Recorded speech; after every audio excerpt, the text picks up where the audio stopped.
और ये बात भी बड़ी अजीब है, अम्मी आयशा की अहले बैत के साथ और दीगर अज़वाज के साथ बाद लोगों ने कहानियां बनाई हुई हैं। हैरान कुन बात, आप हैरान रह जाएंगे। वो लोग जो अम्मी आयशा के खिलाफ जुबान दराजी भी करते हैं और सब्बो शितम भी करते हैं, उनको होश के नाखून लेने चाहिए। क्यों? वो ये कहते हैं जी अहले बैत के साथ मामला, जी हदीजा फातिमा वगैरह वगैरह ये कहानी है। उसकी सबसे बड़ी दलील क्या है? उसकी सबसे बड़ी दलील आपने याद रखनी है, हजरत हदीजा आपके फजाइल की 90% से जायद रवायात अम्मी आयशा ने बयान की हैं। हजरत हदीजा के फजाइल की रवायात किसने बयान की? अम्मी आयशा ने। हत्ता कि एक मरतबा रसूलुल्लाह सल्लल्लाहु अलैहि वसल्लम जब गोश्त के अंदर अपने हाथ को डाल रहे थे तो अम्मी आयशा ने कहा, आप क्यों गोश्त के अंदर अपने हाथों को डालते हैं? हम हैं काम करने के लिए।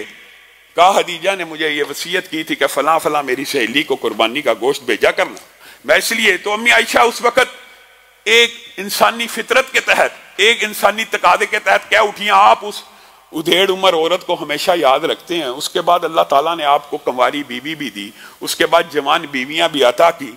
एक उधेड़ उम्र औरत, उसको आप भूलती नहीं। अब ये बात सुनिए, अम्मी आयशा को जो जवाब दिया कि अम्मी आयशा ने उम्मत से छुपा लिया, क्या रसूलुल्लाह की हदीस को अम्मी आयशा ने उसके ऊपर पर्दा डाल दिया?